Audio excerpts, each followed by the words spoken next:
नमस्कार दोस्तों, आप देख रहे हैं विद्या गुरु और इस वीडियो में आपके लिए फरवरी के फर्स्ट वीक में जो करंट अफेयर्स बने हैं उनको यहाँ पर हम कवर करते हुए चलेंगे। इसमें ऑलमोस्ट सभी टॉपिक्स आपके लिए कवर किए गए हैं, चाहे वो नेशनल हो, इंटरनेशनल, स्पोर्ट्स से रिलेटेड अवार्ड या कोई भी दूसरा टॉपिक जो करंट अफेयर्स का होता है, उनमें सभी में फरवरी के जो फर्स्ट वीक में जो भी करंट अफेयर्स बने हैं, करंट अफेयर के साथ साथ उसका स्टैटिक पार्ट भी हम यहाँ पर कवर करेंगे, जिससे कि क्वेश्चन से रिलेटेड जो भी इंफॉर्मेशन है आपको सभी यहीं पर मिल जाए। तो चलिए स्टार्ट करते हैं वीडियो को। यहाँ पर हम आपसे अंदर किस प्रकार से क्वेश्चंस डिस्कस करेंगे, तो जैसे पद्म अवार्ड अभी रिसेंटली में देने की अनाउंसमेंट की गई है, वो कितनी कितनी कैटेगरी में दी जाती है, किन किन लोगों को दिया जाएगा, किस कैटेगरी में कितने अवार्ड दिए जाएंगे, इन सभी को डिस्कस करेंगे। अभी 76 नंबर की रिपब्लिक डे परेड ऑर्गेनाइज हुई, उसमें बेस्ट झांकी कौन सी रही, अलग अलग कैटेगरीज में उनकी बात होगी। और अभी ग्रैमी अवार्ड्स भी दिए गए, उसमें भारतीय भी जीते हैं और भी अन्य लोग जीते हैं, उन सभी की डिस्कशन करेंगे। और एक्वेरिन नामक एक एक्सरसाइज हुई है, मतलब जितनी भी एक्सरसाइज हुई है फर्स्ट वीक ऑफ फरवरी में, उसको यहाँ पर हम कवर करेंगे। और बजट से रिलेटेड जो इम्पोर्टेंट पॉइंट्स हैं उनको भी यहाँ पर हम कवर करेंगे। और आईसीसी ने अभी women's cricketer of the year पुरस्कार दिया है और बीसीसीआई ने भी अभी अवार्ड दिया है, उसकी भी बात करेंगे। और लास्ट में हम इम्पॉर्टेंट डेज की तो बात करने वाले हैं। तो चलिए स्टार्ट करते हैं वीडियो को। वीडियो आपको अच्छी लगे तो आपसे अनुरोध करूंगा, वीडियो को लाइक कर दीजिएगा, चैनल को सब्सक्राइब कर लीजिएगा और अपने कुछ दोस्तों तक वीडियो को शेयर जरूर कीजिएगा। पहला क्वेश्चन है पद्म अवार्ड से रिलेटेड। तो पद्म अवार्ड की 3 कैटेगरी है, एक पद्म विभूषण, पद्म भूषण और पद्मश्री। मैंने हिरार्की में डिक्रीजिंग ऑर्डर में ही बताया है। पद्म विभूषण दूसरे नंबर में होता है हाईएस्ट सिविलियन ऑनर में, पद्म भूषण तीसरे नंबर में होता है, पद्मश्री चौथे नंबर में होता है। तो पहले नंबर में कौन होता है, तो पहले नंबर में होता है भारत रत्न। भारत रत्न अभी तक देने की अनाउंसमेंट नहीं की गई है। पिछले साल ये 5 लोगों को दिया गया था, इस बार ये कोई भी नाम अनाउंस नहीं हुआ है। लेकिन पद्म विभूषण की बात करेंगे, जो कि हाईएस्ट सिविलियन ऑनर में सेकंड पोजीशन में आता है, ये 7 लोगों को यहाँ पर देने की अनाउंसमेंट की गई है। और पद्म भूषण की बात करें तो ये 19 हाईएस्ट सिविलियन ऑनर में तीसरे ऑर्डर पे आता है और ये 19 लोगों को देने की अनाउंसमेंट की गई है। पद्मश्री जो कि हाईएस्ट सिविलियन ऑनर में 4th रैंक में आता है और ये 113 लोगों को देने की अनाउंसमेंट की गई है। तो टोटल पद्म अवार्ड इस बार 139 अवार्ड दिए जाएंगे। पद्म विभूषण 7 लोगों को, पद्म भूषण 19 लोगों को, पद्म विभूषण 113 लोगों को दिए जाएंगे। तो तीनों आप समझ गए होंगे, पद्म विभूषण 7, पद्म भूषण 19 और पद्मश्री 113 लोगों को दिए जाएंगे। टोटल 139 लोगों को ये अवार्ड मिलेंगे। अगर पद्म विभूषण की बात करें तो 7 लोगों के नाम यहाँ पर लिखे हुए हैं। ये नाम आपसे पूछ लिए जाते हैं तो इनके डिस्कशन कर लेते हैं। जैसे कि तेलंगाना के मेडिसिन क्षेत्र से बिलोंग करते थे दुव्वूर नागेश्वरा रेड्डी, इनको ये दिया जाएगा। पब्लिक अफेयर चंडीगढ़ से बिलोंग करते हैं जस्टिस रिटायर्ड जगदीश सिंह खेहर, इनको दिया जाएगा। गुजरात के आर्ट फील्ड से कुमुदिनी रजनीकांत लखिया बिलोंग करते हैं। कर्नाटका के आर्ट फील्ड से लक्ष्मी नारायण सुब्रमण्यम बिलोंग करते हैं। और मरणोपरांत 3 लोगों को दिया जाएगा पद्म विभूषण, जिसमें से एमटी वासुदेवन नायर लिटरेचर एजुकेशन की फील्ड से बिलोंग करते हैं केरला राज्य से। और ओसामू सुजुकी, इनको भी मरणोपरांत जापान से बिलोंग करते हैं, ट्रेड एंड इंडस्ट्री के क्षेत्र से ये बिलोंग करते थे, इनको भी दिया जाएगा। और शारदा सिन्हा, ये आर्ट बिहार से बिलोंग करते हैं। इन 7 लोगों को पद्म विभूषण अवार्ड दिया जाएगा। पद्म भूषण फिर से याद दिला दूं 19 लोगों को, पद्मश्री 113 लोगों को अवार्ड दिया जाएगा। अगला क्वेश्चन, अभी किस राज्य ने कैनबिस कल्टीवेशन को रेगुलेट करने के लिए पायलट स्टडी शुरू किया है, अप्रूव किया है? रिसेंटली में कल्टीवेशन जो कैनबिस है, ये नशे का एक पौधा होता है, इसको हिमाचल प्रदेश ने पायलट स्टडी के रूप में अभी अप्रूव कर दिया है कि इसको आप उगा सकते हैं मेडिसिनल और इंडस्ट्रियल एप्लीकेशन के लिए, पर्सनल यूज के लिए नहीं, मेडिसिन के क्षेत्र में अगर आप काम करना चाहते हैं तो, और या फिर आप इंडस्ट्री आपकी है किसी एप्लीकेशन की, तो आप इसको उगा सकते हैं, इसकी फार्मिंग कर सकते हैं। हिमाचल प्रदेश ने अभी ये दिया, हिमाचल प्रदेश की कैपिटल है समर की शिमला और धर्मशाला विंटर की। सुखविंदर सिंह सुक्खू यहाँ के चीफ मिनिस्टर हैं, शिव प्रताप शुक्ला यहाँ के गवर्नर हैं। अगला क्वेश्चन, अभी किस राज्य की झांकी को 76 रिपब्लिक डे के अवसर पर बेस्ट झांकी यहाँ पर सम्मानित किया गया? तो बेस्ट झांकी का दर्जा उत्तर प्रदेश की महाकुंभ बेस एक झांकी थी, उसको दिया गया है। दूसरे पायदान पर त्रिपुरा की झांकी खारची पूजा से रिलेटेड थी, उसको दिया गया। तीसरे पायदान पर आंध्र प्रदेश की झांकी को दिया गया है। अगर बात करें बेस्ट मार्चिंग कॉन्टिनेंट, जो जितनी भी सर्विसेज थी उनमें जम्मू एंड कश्मीर की जो राइफल्स की जो दल था उसको बेस्ट मार्चिंग दल के रूप में सम्मानित किया गया, और दिल्ली पुलिस को सीएपीएफ या ऑक्सिलरी फोर्सेस कैटेगरी में बेस्ट कैटेगरी में अवार्ड मिला है। और मिनिस्ट्री ऑफ ट्राइबल अफेयर्स ने जनजातीय गौरव वर्ष झांकी के लिए अवार्ड जीता सारी मिनिस्ट्रीज में, और special prize central public works department CPWD को मिला है। और ये सारी झांकियां अलग अलग कैटेगरीज में अपने अपनी फील्ड में अवार्ड जीती, लेकिन बेस्ट स्टेट की झांकी आपसे पूछी जाती है तो उत्तर प्रदेश की झांकी को याद रखेंगे। अगला क्वेश्चन, अभी किस राज्य में पहला व्हाइट टाइगर ब्रीडिंग सेंटर को अप्रूव किया गया है?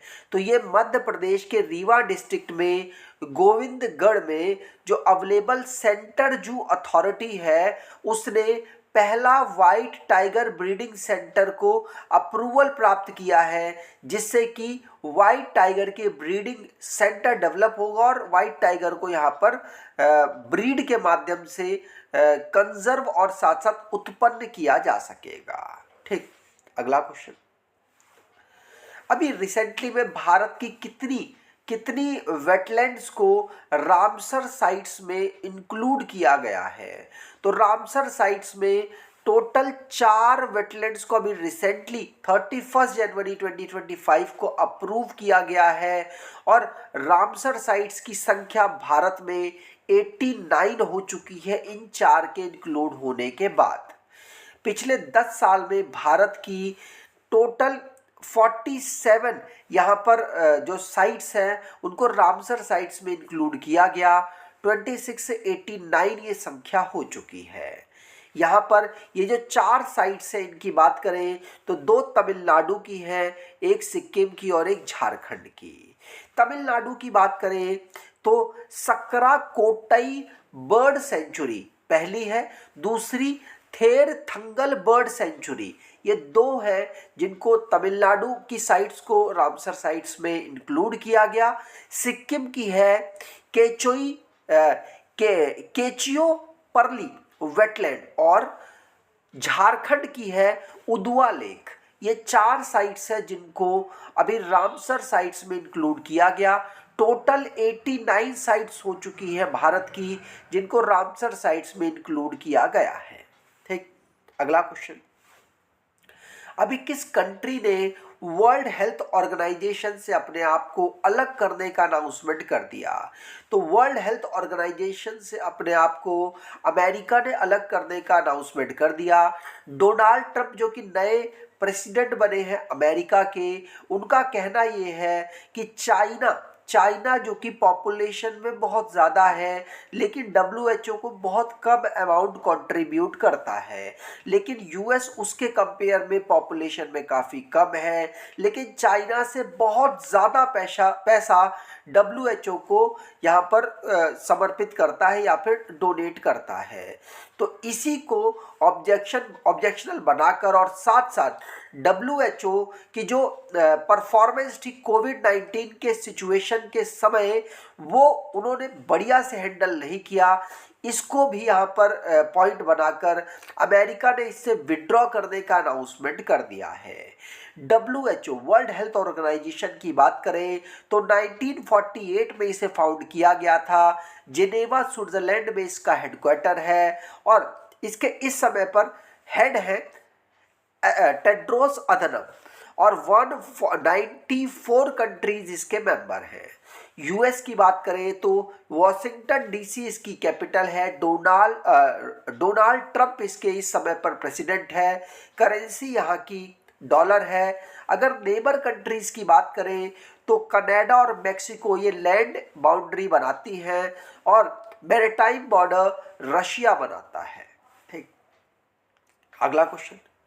अभी ईस्टर्न जो कमांड का हेडक्वार्टर है वहां पर फोर्ट विलियम है, उसका इंडियन आर्मी ने नाम किस पर कर दिया, क्या कर दिया? तो ये जो फोर्ट विलियम है ये कोलकाता पश्चिम बंगाल की कैपिटल के पास अवेलेबल है। ईस्टर्न कमांड हेडक्वार्टर है इंडियन आर्मी का। यहाँ पर जो फोर्ट विलियम है इसका नाम अब विजय दुर्ग कर दिया गया है। कॉलोनियल जो लेगेसी है उसको खत्म करते हुए भारत के खुद के नाम किए जा रहे हैं, इसी के तर्ज पर विजय दुर्ग इसका नाम किया गया है। अगला क्वेश्चन। मेंस कबड्डी टीम ने अभी रिसेंटली में 38 नेशनल गेम्स में गोल्ड मेडल जीता। किस मेंस कबड्डी टीम ने? तो भारत की उत्तर प्रदेश की, मतलब ये नेशन से रिलेटेड नेशनल गेम्स हो रहे हैं तो इसमें भारत की टीमें ही पार्टिसिपेट करेंगी। इसमें उत्तर प्रदेश की कबड्डी टीम ने चंडीगढ़ को हराकर यहाँ पर गोल्ड मेडल प्राप्त कर लिया है 38 नेशनल गेम्स में। 38 नेशनल गेम्स की बात करें तो ये उत्तराखंड की कैपिटल हरिद्वार में ऑर्गेनाइज कराया गया है। अगला क्वेश्चन। अभी इंडियन अमेरिकन म्यूजिशियन है जिनको ग्रैमी अवार्ड मिला है, उनका नाम क्या है? उनका नाम है चंद्रिका टंडन। चंद्रिका टंडन जिनकी जो एल्बम थी त्रिवेणी, उसके लिए इनको अभी ग्रैमी अवार्ड से सम्मानित किया गया है। भारतीय अमेरिकन म्यूजिशियन है, ध्यान रखिएगा। अगला क्वेश्चन। पहली ब्लैक वुमेन कौन बनी जिनको ग्रैमी में जो कंट्री की म्यूजिक एल्बम होती है उसमें पिछले 50 साल में किसी ब्लैक वुमेन को ये अवार्ड मिला हो? तो ग्रैमी में अभी बेयॉन्स को इस कैटेगरी में अभी अवार्ड मिला है। ये जो कंट्री की म्यूजिक कैटेगरी है उसमें अवार्ड मिला है इनको। इनका नाम बेयॉन्स है। और अगर इनकी बात करें तो इनकी किस एल्बम के लिए ये इनको अवार्ड मिला है? तो इनकी जो एल्बम थी वो सेकंड मोस्ट वांटेड नाम की जो एक इनकी एल्बम थी उसके लिए ग्रैमी अवार्ड मिला है। ठीक, अगला क्वेश्चन। अभी ग्रैमी अवार्ड सेरेमनी में song of the year award किसे दिया गया? तो song of the year award Kendrick Lamar के सॉन्ग को दिया गया है। केंड्रिक लेमर एक रैपर है, इनका एक सॉन्ग है नॉट लाइक अस को ग्रैमी अवार्ड सेरेमनी में सॉन्ग ऑफ द ईयर का अवार्ड मिला है। केंड्रिक लेमर की बात करें तो इनको record of the year, song of the year, best rap performance, best rap song, best music video के लिए यहाँ पर ये सारे सम्मान इनको इस बार मिले हैं, नॉट लाइक अस के लिए। ठीक, अगला क्वेश्चन। पहले इंडियन एस्ट्रोनॉट कौन बने हैं जो कि इंडियन स्पेस स्टेशन में विजिट करेंगे? तो पहले इंडियन एस्ट्रोनॉट बने हैं शुभांशु शुक्ला, जो कि इंडियन एयरफोर्स के एक ऑफिसर हैं। इनको नासा ने सिलेक्ट किया है एक्सियोम मिशन 4 के लिए, जो कि पायलट के रूप में सिलेक्ट हुए हैं। और ये पहले ऐसे इंडियन एस्ट्रोनॉट बने हैं जो कि इंटरनेशनल स्पेस स्टेशन में विजिट करेंगे। ध्यान रखिएगा, एक्सियोम मिशन 4 के माध्यम से ये ट्रेवल करेंगे। अगला, अभी बीसीसीआई के द्वारा CK Naidu life time achievement award किस क्रिकेटर को दिया गया है? तो अभी CK Naidu life time achievement award Sachin Tendulkar को दिया गया है। सचिन तेंदुलकर का जो समर्पण था क्रिकेट को लेकर, उसको देखते हुए ये अवार्ड मिला है। 2023 में जो अवार्ड था ये रवि शास्त्री, जो कि भारतीय टीम के फॉर्मर हेड कोच थे, उनको भी दिया जा चुका है। बीसीसीआई की बात करें तो 1928 में इसे फाउंड किया गया था। हेडक्वार्टर इसका मुंबई में है और रोजर बिन्नी इसके चेयरमैन हैं। अगला क्वेश्चन, अभी poly Umrigar award best man international cricketer BCCI के द्वारा 2023-24 के लिए किसको दिया गया है? तो 2023-24 के लिए जसप्रीत बुमराह को पॉली उमरीगर अवार्ड से सम्मानित किया गया है। अब अन्य अवार्ड्स की बात करें तो best cricketer Jasprit Bumrah male में, और बेस्ट क्रिकेटर फीमेल में स्मृति मंदाना को दिया गया। बेस्ट इंटरनेशनल डेब्यू मेल में Sarfaraz Khan, best international debut female में आशा सोमना को दिया गया है। ठीक, और दूसरी category CK Naidu life time achievement award Sachin Tendulkar, BCCI special award Ravichandran Ashwin, और best performance in domestic tournaments ये तनुष कोटियन को दिया गया है। Umpire of the year Akshay Totre को दिया गया है। अगला क्वेश्चन, अभी किस कंट्री ने, मतलब कि यूएस ने एक ऑर्डर निकाला कि आप गल्फ ऑफ मैक्सिको का गूगल मैप में अपने यूजर्स को कहा कि गल्फ ऑफ मैक्सिको का नाम आप बदलकर गल्फ ऑफ अमेरिका कर दीजिए। याद रखिएगा, गल्फ ऑफ मैक्सिको का नाम बदलने का यूएस ने अभी ऑर्डर निकाला है अपने गूगल मैप के यूजर्स को कि आप गल्फ ऑफ अमेरिका आपसे इसको कहिएगा। ठीक, अगला क्वेश्चन, चंद्रयान से चुनाव तक इनिशिएटिव अभी किसने लॉन्च किया? तो चंद्रयान से चुनाव तक initiative election commission of India के द्वारा लॉन्च किया गया है। ये इनका पर्पस क्या है कि भाई हम चंद्रयान में भी बेस्ट परफॉर्म करते हैं और चुनाव में भी दुनिया में बेस्ट पारदर्शी तरीके से चुनाव करते हैं। ये इनका एक इनिशिएटिव था जिसको दिल्ली के इलेक्शन के समय, दिल्ली का जो असेंबली इलेक्शन था उसके समय इस इनिशिएटिव को शुरू किया गया इलेक्शन कमीशन ऑफ इंडिया के द्वारा। अगला, अभी किस कंट्री के साथ भारत ने एक्वेरिंग नामक एक्सरसाइज को ऑर्गेनाइज किया है? तो एक्वेरिंग नामक एक्सरसाइज ये भारत और मालदीव के बीच में होती है। इस बार मालदीव में ही इसको ऑर्गेनाइज कराई गई। ये 13वां इसका संस्करण था जब इसे ऑर्गेनाइज कराया गया है। ये इंडिया और मालदीव के बीच में ऑर्गेनाइज होती है। अगला question, Tata Steel Masters chess tournament 2025 को किसने जीत लिया? तो Tata Steel Masters chess tournament 2025 को आर प्रज्ञानंदा ने जीत लिया है। किसने? आर प्रज्ञानंदा ने। और ये गुकेश डी को हराकर, जो कि वर्ल्ड चैंपियन है, उनको हराकर यहाँ पर इस टाइटल को जीता है।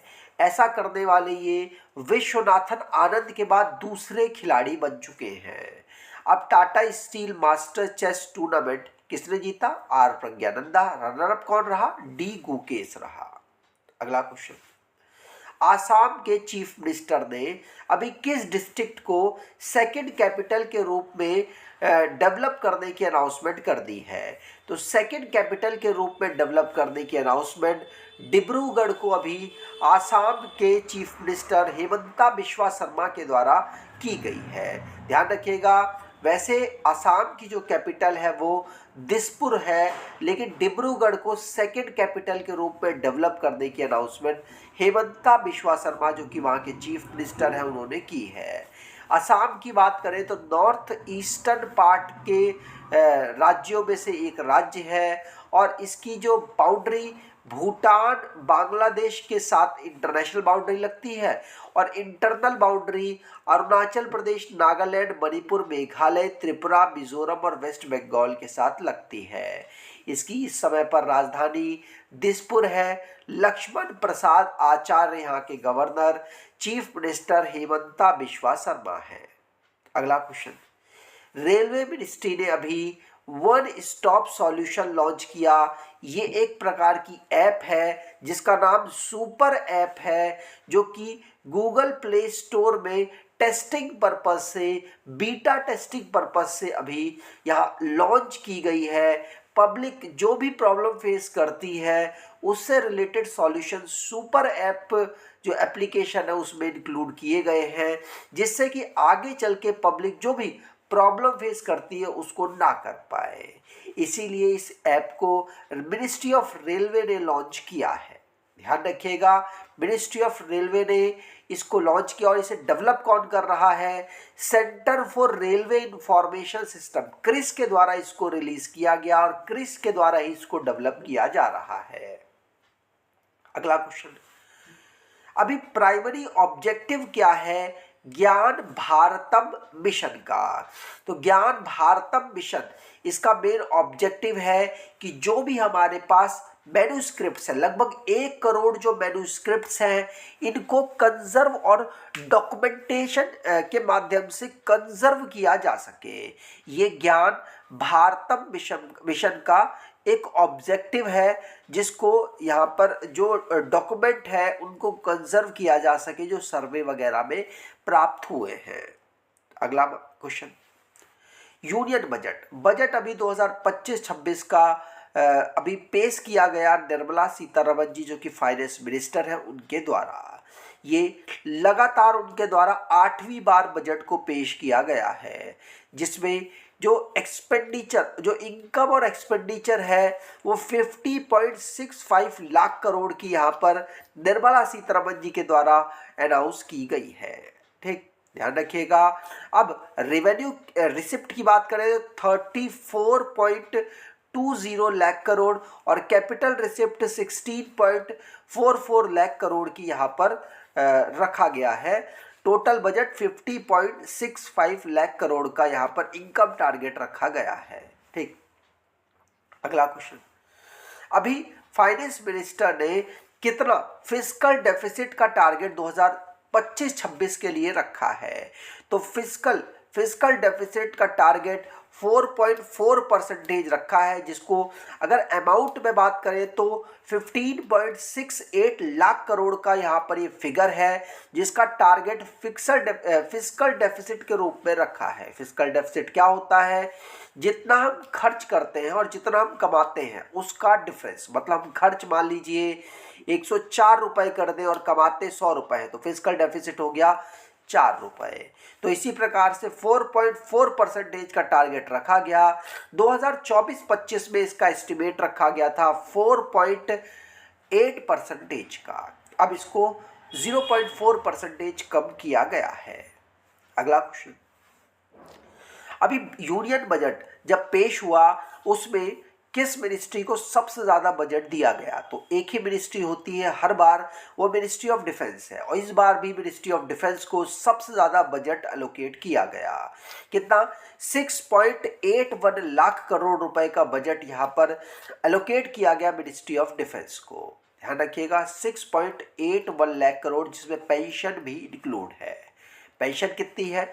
1.60 लाख करोड़ की पेंशन है, बाकी सब ये अपने एक्सपेंडिचर में खर्च करेंगे। अगला क्वेश्चन, अभी यूनियन बजट जब 2025-26 पेश किया गया तो फाइनेंस मिनिस्टर निर्मला सीतारमण ने इसका मेन थीम क्या दिया? तो main theme development for all दिया है। किसमें? Development for all. अगला क्वेश्चन, पहला अफ्रीकन कंट्री कौन बना जिसने एलिमिनेट कर दिया है ओंकोसेरिएसिस को? ये एक प्रकार की बीमारी है जिसको अभी एलिमिनेट किया है, और ये इसको रिवर ब्लाइंडनेस कहते हैं। और इसको नाइजर जो अफ्रीकन कंट्री है, पहली अफ्रीकन कंट्री बना जिसने इसको खत्म कर दिया है। इससे पहले WHO ने कोलंबिया, इक्वाडोर, मेक्सिको और ग्वाटेमाला को भी ऑन्कोसेरियोसिस नामक जो बीमारी है उससे फ्री कर दिया था, और अब नाइजर को भी अनाउंस कर दिया है। अगला क्वेश्चन, पहला प्राइमरी ऑब्जेक्टिव क्या है भारतीय भाषा पुस्तक स्कीम का? तो भारतीय भाषा पुस्तक स्कीम का प्राइमरी ऑब्जेक्टिव है कि जो हमारी टेक्स्ट बुक्स हैं इनको इंडियन लैंग्वेजेस में भी प्रोवाइड कराया जा सके। भारत की कई विभिन्न लैंग्वेजेस हैं, अब आप 8वीं सूची में भी देखेंगे तो 22 भाषाएं हैं।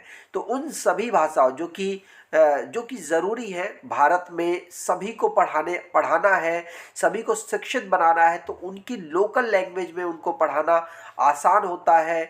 इसीलिए डिजिटल टेक्स्ट बुक इंडियन की सभी लैंग्वेज में प्रोवाइड कराना भारतीय भाषा पुस्तक स्कीम का मेन ऑब्जेक्टिव है। अगला question, ICC women's under 19 T20 world cup title को किसने जीत लिया? तो ICC women's under 19 T20 world cup को इंडिया की टीम के द्वारा जीत लिया गया है। ध्यान रखिएगा, इंडिया की टीम ने लगातार दूसरी बार इसको जीता है। अगला क्वेश्चन, पहला रायसीना मिडल ईस्ट कॉन्फ्रेंस कहां पर होस्ट किया गया, जिसमें भारत के external affairs minister S Jaishankar साहब ने भी पार्टिसिपेट किया है। तो पहला रायसीना मिडल ईस्ट कॉन्फ्रेंस ये अबू धाबी में ऑर्गेनाइज कराया गया है। ध्यान रखिएगा, अबू धाबी में जो कि यूएई की कैपिटल है वहां पर इसको ऑर्गेनाइज कराया गया। भारत की तरफ से विदेश मंत्री ने पार्टिसिपेट किया है।